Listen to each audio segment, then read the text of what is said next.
Hello, my name is Charles Crawshaw, born on the 10th of September 1963.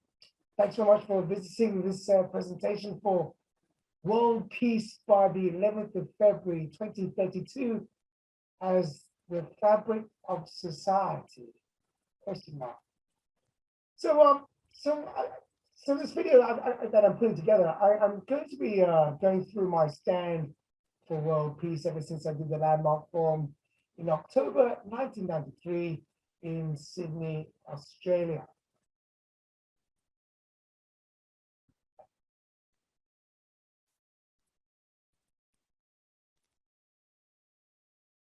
I'll never forget the landmark forum back in October 1993 for many reasons. And in fact, actually, it was when I first had the idea of standing for world peace. And so I guess, if you remember your landmark forum, a lot of who you are today is based on your childhood. And I remember looking at my life from that point of view. And, 3 moments of me was 1.5 years old. My brother was born. He was put in my cot for the first time. I hit my brother for the first time. Mommy hit me for the first time. And in that moment, I became unlovable. Mommy and daddy loved my younger brother more. And I became very independent, fiercely independent. Mom said I was an easy baby to look after. She didn't have to worry about me, just leave me alone. Second moment happened between the age of 8 and 13. I remember mine was 13 years old. Flew from Hong Kong to London by myself to go to an English boarding school. The first time I flew to London by myself without mom and dad or anyone. Got to the train station, Victoria train station, on time, looking at the clock where I was supposed to meet this woman. And she was late by half an hour. And I remember crying a lot. And she just said, "Can I speak to you? Ooh, can I help you?" So, "Ooh." And in that moment, again, I was reinforced. Mom and dad don't love me. That's why they sent me to boarding school. I'm going to become popular. So I became the class clown. And then the last moment happened between the age of 8 and 22. I was 18. I'll never forget this one. After boarding school, 8 of us, and the 5 of us, we went to Europe for a holiday. And the first stop was Amsterdam. And instead of staying in a backpackers, we said, right, we'll sleep in the Vondel Park. And in 1981, I don't know if you know, but in 1981, the Vondel Park of Amsterdam was recognized as the 3rd worst park in the world, after Central Park in New York City, as the worst place for stabbings and muggings. I got stabbed. You can imagine. So what happened? I got stabbed. What did I make it mean? Life's dangerous. Who did I become? I became brave, fearless, wild, reckless. So I'm sitting in the landmark forum and I've discovered that I'm unlovable and I'm good at being funny. I'm good about being independent and I'm good about being brave. And then I still remember thinking about my mom and dad. And my mom and dad, I went, oh my God, I've never let mom and dad love me as much as they could have done because they love my younger brother more. So I called up my mom and dad, and my dad's English and my mom's Chinese. And I phoned them up and said, "Mom, Dad, I'm doing this course called the Landmark Forum. And do you remember the time when I was going to boarding school for the first time and got to the train station and that lady that you employed was late by half an hour?" I said, my dad was a magistrate in Hong Kong for 20 years. He goes, "Oh, yes, son, indeed. Well, we've never forgotten him. In fact, we tried to sue the company." I said, "Oh, okay, thanks, Dad. I didn't know that." And I said, "Well, anyway, in that moment, Mom and Dad, I decided that you did love me. That's why you sent me to boarding school." And my dad bless his heart, he goes, "Oh, good Lord, son, here's your mother. I don't like this lovey-dovey stuff." And my mom's Chinese, and she went off. "How dare you say that, you damn sweet boy? We love you. You know we love you so much. You never listen. Trouble is, you never listen." And I remember that Saturday of the landmark forum in October 1993, crying my eyes out because I saw for 30 years of my life, I had not let my mom and dad in. I mean, what was interesting was I was thinking about my mom and dad's childhood. And I was reflecting because they talked about their childhood and it wasn't good because they're both in World War II. My father was anywhere between the age of 6 and 10 or 11 or something during the war. And he was living in Great Yarmouth in England, and the Germans, they bombed London, but Great Yarmouth was on the way home. So any spare bombs they had, they would drop into Great Yarmouth, where Dad was living with his mum and dad, and he remembers being sent away for safety, crying because he never thought he'd see his mum and dad again. They survived, but at the end of the day, Dad had a, terrible time in terms of being away from his parents during the war. As for my mum, terrible. The Japanese soldiers took over, they went to Sandakan where my mum was living, and they not only invaded the village, but they overtook my mum's house. So mum was put out into the countryside and, doing the rice paddies and begging for food. And then on the last days of World War II, the Japanese soldiers marched 10 of the leaders of the village up to the top of the hill and shot them all, including my mother's father. And so my mom, at the age of 8, 9, she lost her father. And so I remember thinking about this in the Landmark Forum, and I'm going, whoa, my God, if I believe that mom and dad didn't love me, the biggest gift I could ever give my mom and dad was to take a stand for world peace. So then in 1994, I did the Self-Expression Leadership Program. Then I became a coach for the Self-Expression Leadership Program. And then I was a head coach for the Self-Expression Leadership Program. And then in 1995, I started the Introduction to the Form Leaders Program, a great course. And over the 6 months, obviously got a reality check on integrity. And I remember having done the Self-Expression Leadership Program, think about what a great idea it would be to take a stand for world peace and use all that I've learned in the Self-Expression Leadership Program to do a performance. And one of the things that I am or knew as a class clown was that I learned how to do fire breathing. I would eat and breathe fire. And so with that skill, I taught some of my friends in the Introduction Leaders Program to do some fire breathing. And I remember Francis Foster, who's leading the Introduction Leaders Program in Sydney. I said to Francis, oh, Francis, I've got a surprise for you. So on the 50th of September 1995, it was the last day of the Introduction to the Form Leaders Program in Sydney, Australia. And I said to Francis, it was a Friday night, I said to Francis, well, I've got a surprise for you. We need to go after the class down to the Sydney Opera House for a midnight surprise. And so when we arrived, it would have been about 20 of us at the most. And but what I'd done is I'd sent a message to all the television stations saying that we were going to set the world record for the largest number or the greatest number of fire breathers ever gathered together to perform a show at the Sydney Opera House stairs in the name of world peace for the Olympic Games in Sydney, which was happening exactly 5 years before from the 15th of September 1995. And bless Channel 10 Australia, the TV cameras came down and they filmed us doing a fire show for world peace, 10 times more excited. And what was beautiful was we made the news. We made the news as fire breathers standing for world peace in the next 5 years. And what was beautiful was that not only did we get on Channel 10 TV news in Australia, but bless my nephew's heart, who was living in Brunei at the time. He looked at, he was watching the news, he was watching CNN News, and he said, Dad, that's Uncle Charles fire breathing at the Opera House. And his father phoned up my father, who was living in Brisbane at the time, and said, did you know that Charles is on CNN News for world peace? And wow, did not see that coming in. Hey, well, Introduction Leaders Program, why not? And so for the next 5 years, I was at work on making sure that the 15th September was remembered. And 15th September, we kept on doing fire shows in the name of world peace.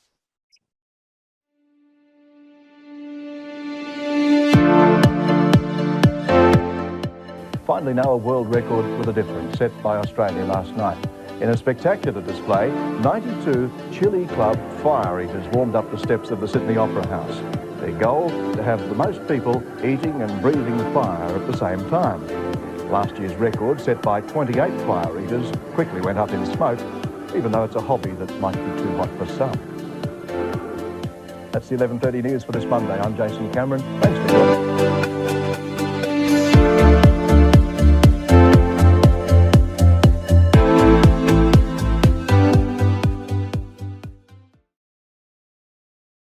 So on the 15th September 1996, I invited all the television stations down again, and Channel 10 came down and they again filmed us, footage you'll see, in the name of world peace. And we broke our world record that we set the year before, and we kept up the pace.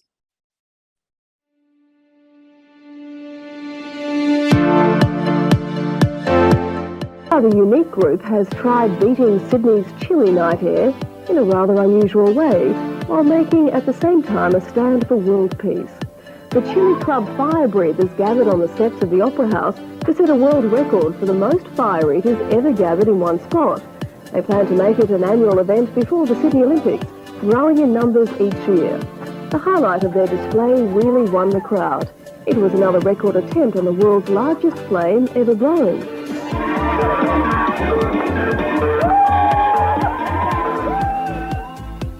And that's the news for this minute. I'll be back with our next national bulletin at 5.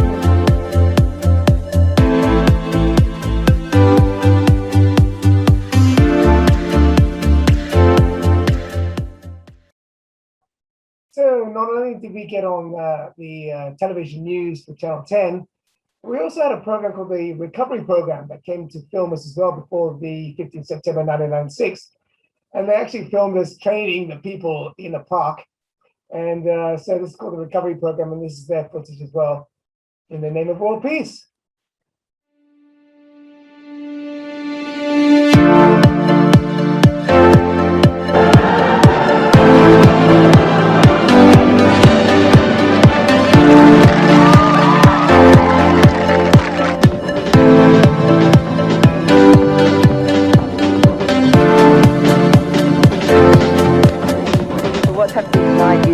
Are learning how to eat fire, and we're going to be getting back together on Sunday for a world record attempt.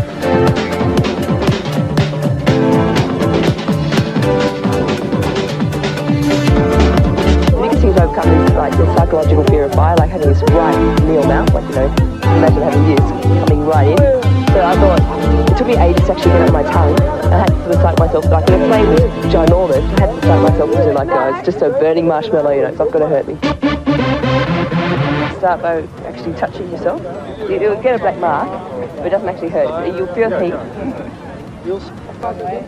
I like it. This is inflammable. Okay. Oh wow. Yeah. We're going to be doing fire licking now, which is really exciting. Basically, all you need to know is you have a really, really wet mouth, so have heaps of spit, you're getting drool everywhere. And the other thing is breathe outwards. You breathe inwards, it goes into your lungs and you burn. In your mouth, the flame is quite small. If you notice these specially charged sticks, they're quite big. Okay, how are we doing? The next It's like hot coffee, but not hot enough to burn your tongue. Yeah.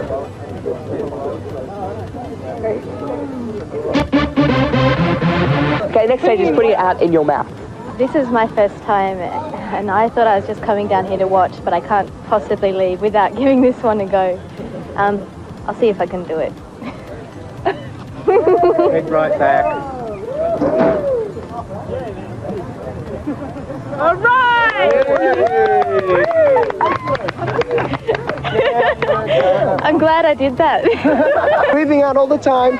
Breathing out. Oh, you're very close. Okay, breathing out. Oh, okay. You're very close. I promise you. The next one's gonna go out. You give me one of those trick ones. You're very close. Yay! The best thing about fire eating is when you chuck a huge flame and you get this huge explosion of flame, you can actually see the end of it, and it's like 8 meters in the air. It's just brilliant.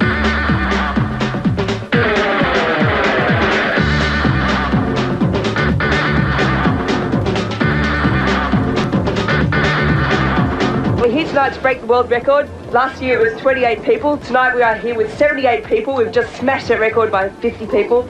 Some people have only learnt 10 minutes ago. Only ever done fire eating once before, and I'm here tonight because I want to burn my brains out. Something to do. What else are you going to do on a Sunday night? Like, it'll be a pretty cool party trick. There's a little wind and it's coming from the harbour and it's going across the stairs. So has everyone filled in the indemnity forms?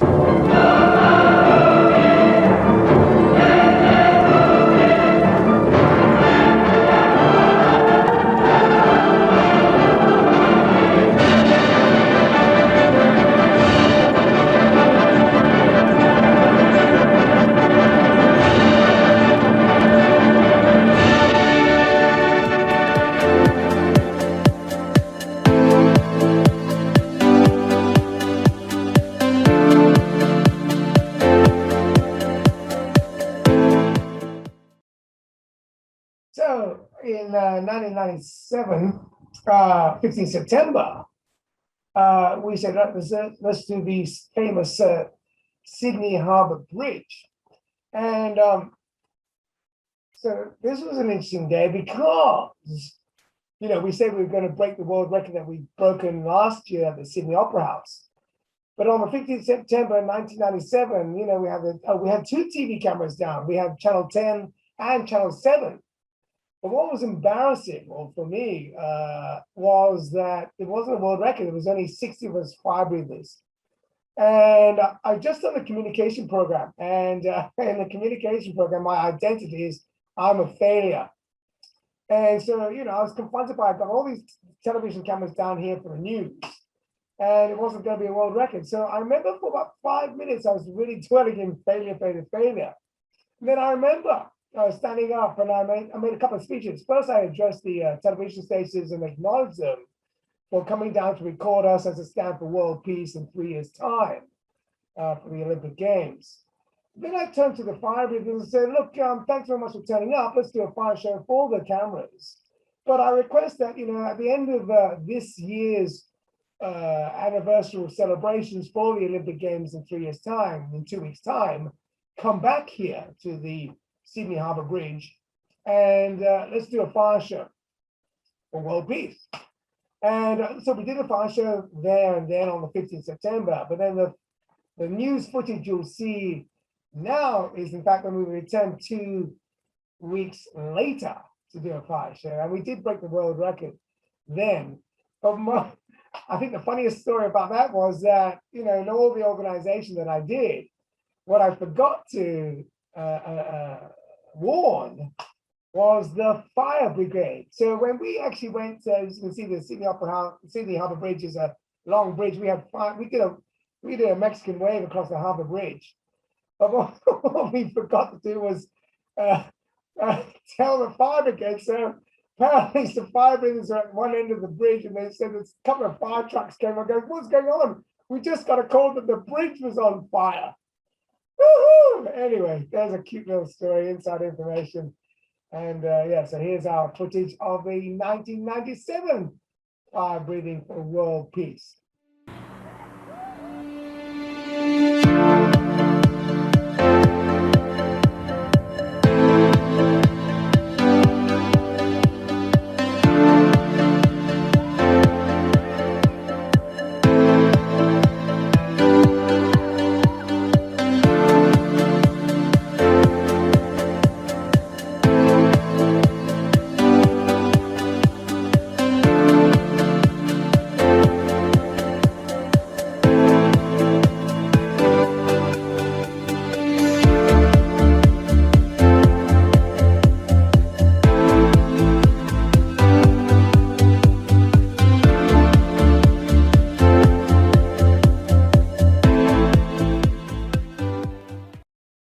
So in 1998, well, I was in the team management and leadership program. And back in 1998, we flew either, I was in Sydney at the time, we either flew to Sydney or Melbourne for the course, and it's over the weekend.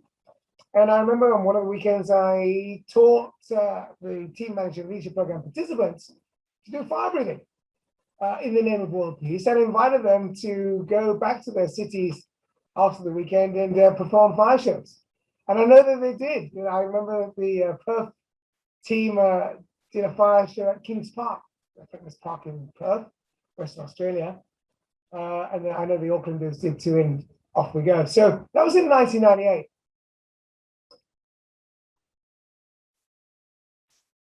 Well, it's 1999, and I got that wonderful, famous phone call from the Sydney Organising Committee of the Olympic Games, SOCOG. And they gave me a call and said, Charles, can you come in for an interview? And I have to say, I remember being so excited, so nervous, so thrilled. And when I went to see Rick Birch, the man who was organizing the opening ceremony, he said, Charles, you know, this is the Australian Olympics, and we want to do things that are Australian. And so we were wondering, can you recreate a bushfire? And I said, yeah. And so, so we got the opportunity of opening the ceremony of the Sydney Olympic Games. And anyway, so we started a conversation back and forth about training, etc. And then just before the 15th September 1999, which would mark 1 year before the opening ceremony, I had a conversation with SOCOG, and they said, look, Charles, we've heard that you're going to do another fire show, you know, 1 year before the opening ceremony. I said, yes, I will, you know. And they said, well, look, if you do, look, in fact, we don't want you to, because we want to keep you as a surprise. And I said, but with due respect, I've been standing for world peace for the last 4 years. We've been doing fire shows in the name of world peace. And I thought the Olympic Games is all about world peace, you know. Do your battle on the sports field versus out there on the fields. And the lady goes, look, Charles, well, you know, you might sabotage your opportunity of opening the ceremony. And I said, well, okay. And I went back to the fire breathers, and some of the fire breathers said, oh, Charles, please don't. And we had a war with the fire breathers, and some fire breathers came down on the 15th September down to Darling Harbour, famous place in Sydney. And we did a fire show. We invited all the news cameras. None of them came this year. And we did a fire show in the name of world peace. And in fact, actually, I actually got a call that day because the Australian warships were leaving Darwin at the time, and there was guys up there, you know, breathing fire for world peace. You know, it was extraordinary. But anyway, the cameras went down. And at the time, I was doing the integrity seminar at Landmark, and Joe Watkins was the seminar leader. And anyway, the classroom after the 15th September 1999, I went up and I got on the microphone and said, I started saying, look, I had a fight with the Olympics, the Sydney Olympic committees, and they're telling me I might sabotage the opening ceremony. And Joe said, Charles, were you being world peace at the time? And I said, no. So what are you going to do about it? I said, I'll call them up and apologize. So I phoned up the lady that I've been communicating with, and I said, look, this Charles Crawshaw, the fire breather, and look, I just want to apologize. I can see that, in fact, for me going ahead and doing that fire show at Darling Harbour, I'm the kind of guy who started war. I'm not about war. It's terrible. I'm so sorry that I took a position and, you know, had a fight with you guys. And I'm so sorry. I promise not to do any more fire shows before the opening ceremony of the Sydney Olympic Games. In fact, I'm going off to New Zealand to do fire shows over there for world peace. And the lady was quiet for some time, and then she said, Charles, thank you. And good luck. We know you'll do a great job. So I flew off to New Zealand.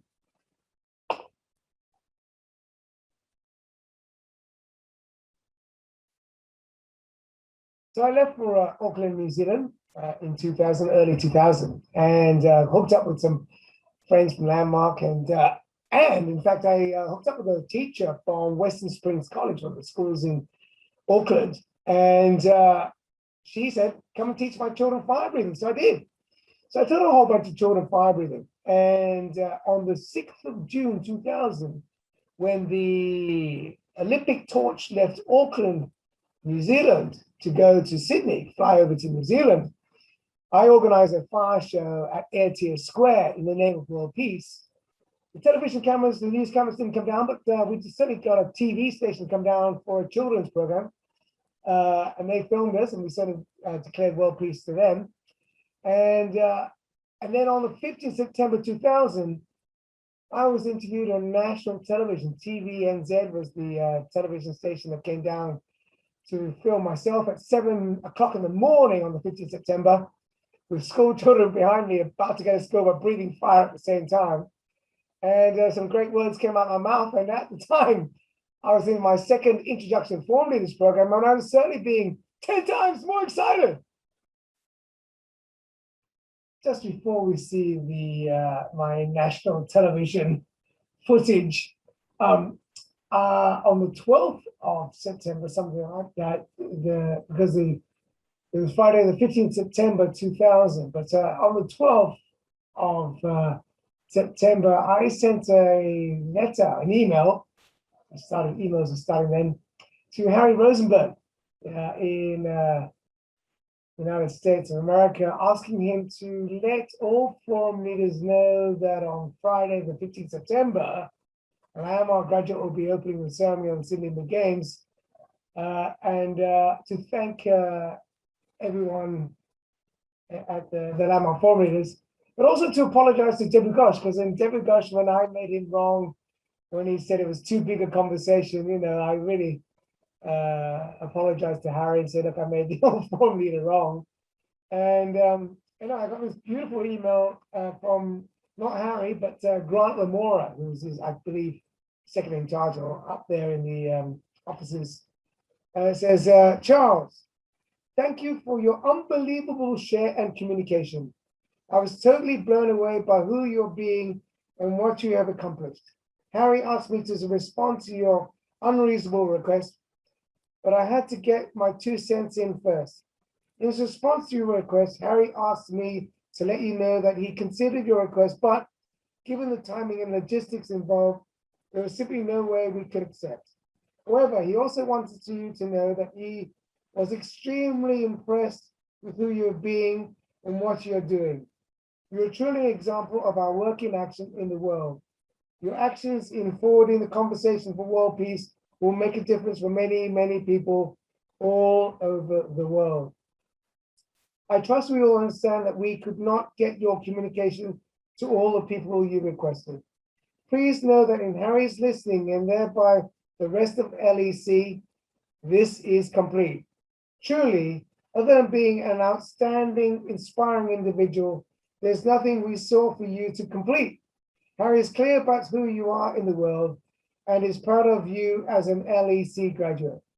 On behalf of Harry and the other landmark forum leaders, Art, myself, and the many people who have been and will be touched by your actions, thank you for who you are being, as well as your support of Landmark and our programs.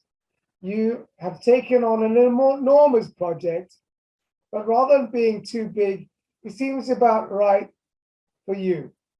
Thank you for generating yourself in the face of no agreement, including from your forum leader, and being bigger than your circumstances.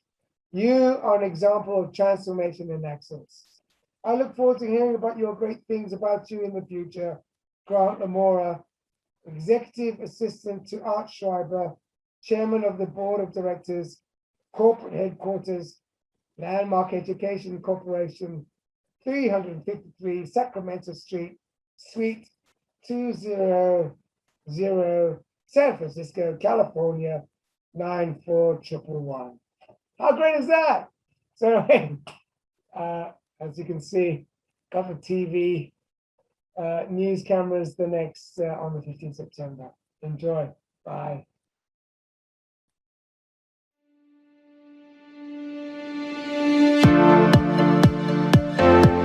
It's an Olympic event, is it? Oh, actually, you'll be surprised. There is a special on tonight at the Olympics. It's a very special moment for ourselves.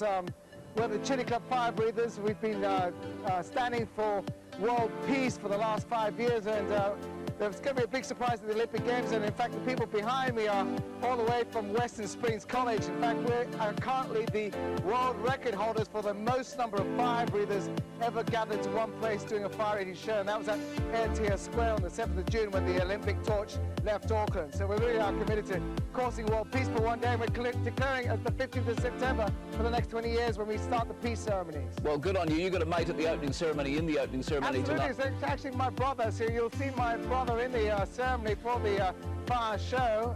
He'll be back on the stage, and it's going to be a big day for the Crawshaw family. My mum and dad will be in Brisbane watching, and my brother will be leading the Chili Club fire breathers. In fact, there's going to be about 170 fire breathers in the opening ceremony, and like I said, it's all a commitment to causing world peace on this planet. It's going to happen. Good on you, mate. Nice to talk with you and have a good games, won't you? Charles Crawshaw in Auckland. Thank you, Western Springs College. Good on you. Does that man know how to promote himself or what? 7:28.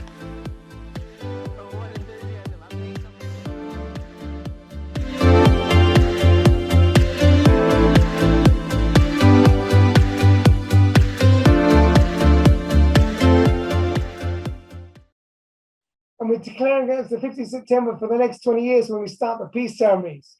And it's all about causing world peace on this planet. It's going to happen, is what came out of my mouth that day.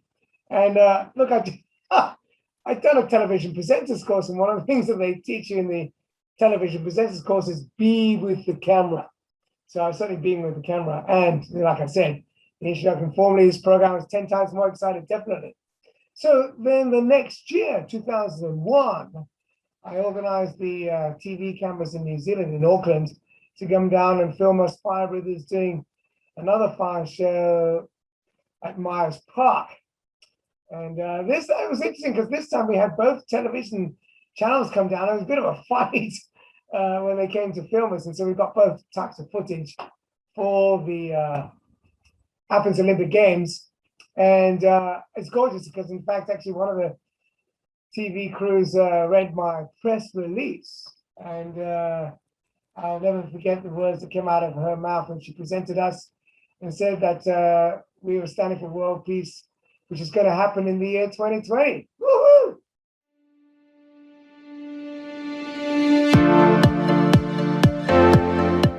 Bulletin, it's 3 years before the Olympic Games begin in Athens, but half a world away in central Auckland, a group of fire breathers gathered to mark the countdown in Myers Park. They say they're hoping to join more than 2,000 other fire breathers at the Games opening. 1, 2, 3, 4! Excellent. The professional and amateur fire eaters also set about symbolising world peace with their Ring of Fire. Okay, one more time.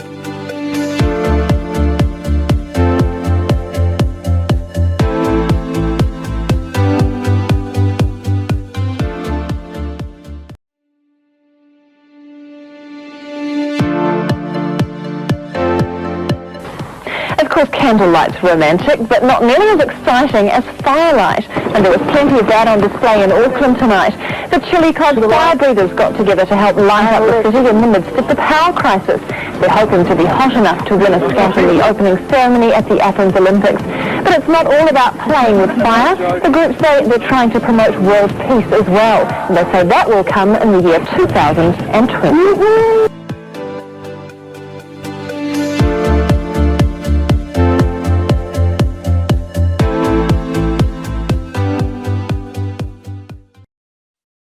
After that fire show in Auckland at Myers Park, contacted the Athens Olympic Committee and we started practicing. We were practicing making the rings, the Olympic rings, on fire at North Harbour Stadium in Auckland. Anyway, some conversations with Athens, and eventually they said, "Look, Charles, it's all good. We've got it all under control." And when I saw the opening ceremony of the Athens Olympic Games, I saw that they actually put the rings on fire, so we certainly made a difference there. And then the Beijing Games and the London Games, I did some symbolic fire shows in Byron Bay. I'd moved from Sydney to Byron Bay, which is the most easterly point of Australia, but I didn't organize big fire shows, and I didn't get the TV cameras involved. And in fact, actually, there was no landmark center in Byron Bay. It's like Brisbane was the nearest center, so I in fact was out of the circuit of landmark training until 2009, 2010, when I started to return to the Brisbane Centre.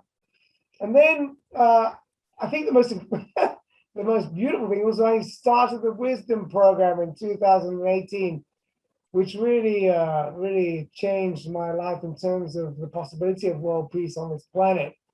And in fact, I was made famous by a man called Brown Cardigan, who what happened was I was in the wisdom program and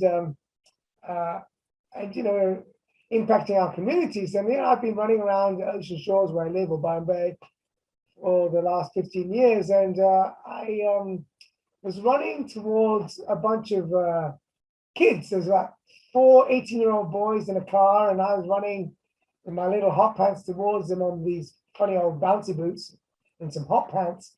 And as I ran towards them, I thought, oh, here we go, they're going to tease me about my hot pants. But as I ran towards them, one of them was like this. And I realized that he was filming me. So as I ran towards him, I said, "World Peace by 2020 at the camera." 100,000 shares later on Instagram, my dear friend who was at Landmark, he said, "Charles, you've done it." I said, "What do you mean?" "You've just had the words World Peace by 2020 passed on to 100,000 people." So ever since then, what's been extraordinary here in Ocean Shores is I've been filmed now. I'm quite well known now in my community, thanks to the Wisdom Program and in fact, partnership explorations as well, where people are filming me, but they're also framing it, they're sending it out to Instagram, and I'm well known as the World Peace guy. I now run flags, national flags of countries who are in the news because of the conflicts going through them, etc. And I've had some pretty extraordinary results as a result. And what I want to say is I've had some children contribute to me. I had 3 children contribute to the conversation for world peace, including a young boy called Ruben. Check this out. World Peace by 2020! Pass it on, you're it!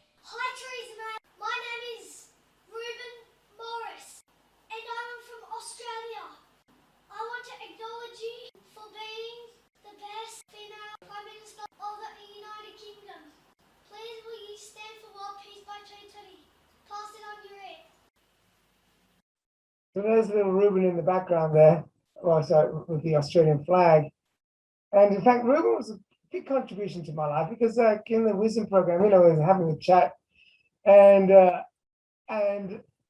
he said, "Charles, why do you talk about world peace all the time?" I said, "Oh, I've been standing for it.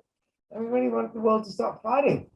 And he goes, "You know what? We could play a game." I said, "What do you mean games?" He said, those tag games, where you tap someone and pass it on, you're it.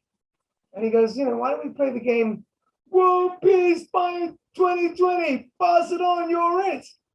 I said, "That's a great idea."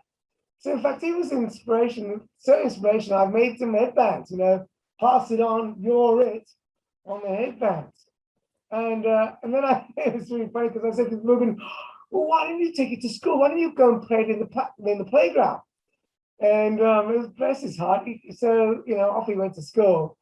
And every now and then I'd ask him, "How did it go in the playground? How did it go in the playground?" And, after a few questions, he finally admitted, "Oh, Charles, I've grown out of it. He's 10 years old. He didn't play tag anymore. You need to talk to the 8-year-olds. But anyway, bless his heart, it's a game that's worth playing. World Peace by 2032. Pass it on, you're it. 15th of September 2019, Byron Bay, Australia. Sunrise to sunset. I took down all the flags of the nations making weapons at the moment, or the big ones. So the United States of America, Russia, China, France, and Germany. And I had them flying in the breeze throughout the day. And I also had the bouncy boots, a whole bunch of pairs of bouncy boots. And this girl called Lucy, she was on a treasure hunt, and she had all her girlfriends. It was her 12th birthday party. And she goes, "What are you doing?" I said, "Oh, I'm standing for world peace, and these are all the flags that represent the countries that are making weapons." And she goes, "Okay." I said, "Look, will you help me to camera? Will you repeat after me? World Peace by 2020, pass it on, you're it." So the girls shouted all in unison. And we ran around, and the cameras were filming, and then we sang happy birthday to her, and we gave Lucy 3 cheers. Hip hip hooray, hip hip hooray, hip hip hooray. And on the last hip hip hooray, you can see Lucy here, she says, "World Peace, take off." And I tell you one thing, as soon as she said that, I was inspired. We're standing for world peace for so long, and then this lovely little 12-year-old says, "World Peace, take off." And so on the 5th of September 2020, the World Peace Takeoff Parties started in Byron Bay, with all 195 flags of the United Nations flown from sunrise to sunset in honor of Lucy, the World Peace Takeoff Parties. And the new date now is the 11th of February 2032, which is the beginning of the new year of the rat. I'm into my Chinese animals, if you haven't noticed.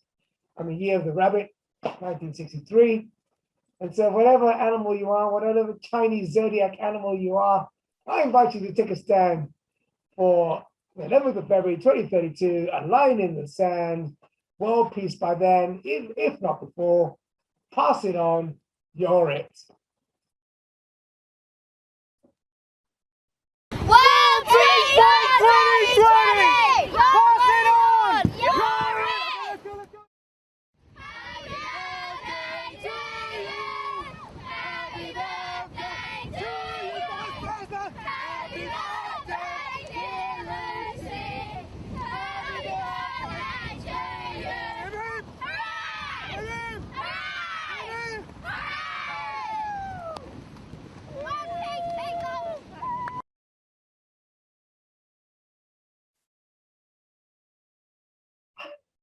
I was saying very close to the Conference of Global Transformation 2021. So, where am I at? Well, it's an inquiry, isn't it? Like the world peace by the 11th of February 2032 is the fabric of society. What a game we're playing. And so, I'll put some websites up there, on display, queenspeace.com, WP2020.com, and the current one, WP2032.com. I'm going to stand that, like we have 195 countries, United Nations countries, led by women. And who's doing the fighting is the men and women, that's my opinion. So let's bring back Mother Earth, that's my stand. And so that's until further notice. I mean, this is an inquiry anyway, I haven't got the answers. But, Antonio Guterres said on the 23rd of March 2020, immediate global ceasefire. And as a global citizen, forever! That's my stand in the matter. And it's saying that he said it for immediate global ceasefire for domestic violence on the 6th of April 2020. Forever! Here's my stand. My name is Charles Crawshaw. World Peace by 2032, 11th of February 2032. Pass it on! You're it! Well, as it says on the cartoon thing here. Pass it on. You're it. Thanks. Let the year 2020 be remembered as the year of global new agreements.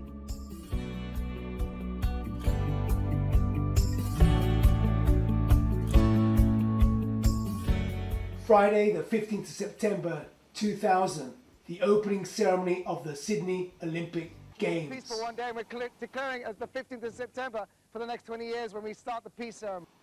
March the 23rd, 2020. An immediate global ceasefire. Forever, United Nations, forever. April the 5th, 2020. Immediate global ceasefire, domestic violence.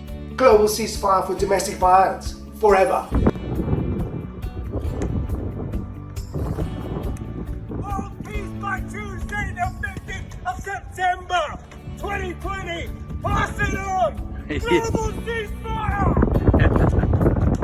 The immediate global ceasefire. Let it be declared on the 15th September 2020. Like I said, it's all a commitment to causing world peace on this planet. It's going to happen.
to go with this setup. Are you kidding me?